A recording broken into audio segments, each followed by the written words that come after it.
परभणी येथील घटनेच्या निषेधार्थ युवा भीमसेनेच्या वतीने आंदोलन करण्यात आलं। यावेळी मुख्यमंत्र्यांचा प्रतिकात्मक पुतळा आंदोलकांनी जाळला।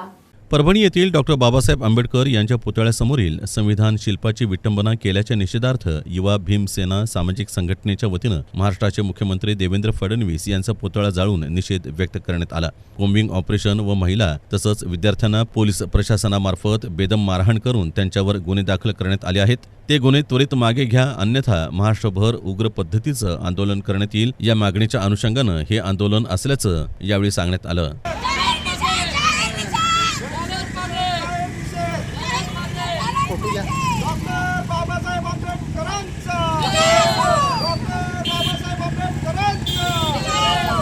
प्रथमतः परभणी येथे झालेल्या जे संविधान शिल्पाच्या विटंबना याबद्दल प्रथमतः मी युवा भीमसेना सामाजिक संघटनेच्या वतीने जाहीर निषेध करतो आणि देवेंद्र फडणवीस मुख्यमंत्री यांचासुद्धा जाहीर निषेध करतो।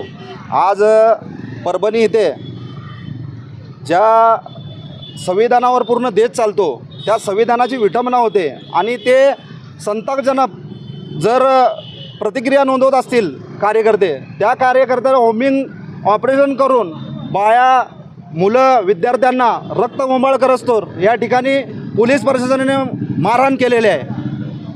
मला असं म्हणायचं आहे, हे कोमिंग ऑपरेशन नाही तर आंबेडकरी चळवळ संपवण्याचा हा भाजपचा उद्देश आहे।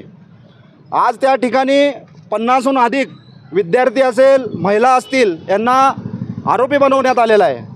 आज ज्या बाबासाहेबांनी ही घटना लिहिली त्या घटनेचा जर अपमान होत असेल तर आम्ही कदापि गप बसणार नाही।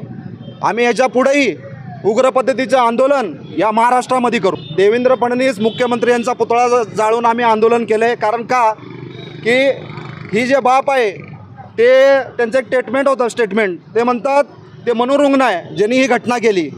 मनोरुग्ण नाही तो देशद्रोह आहे आणि ह्या प्रकारे कोण जरी अशी घटना करत असेल त्यांना देशद्रोहाचा गुन्हा दाखल झाला पाहिजे।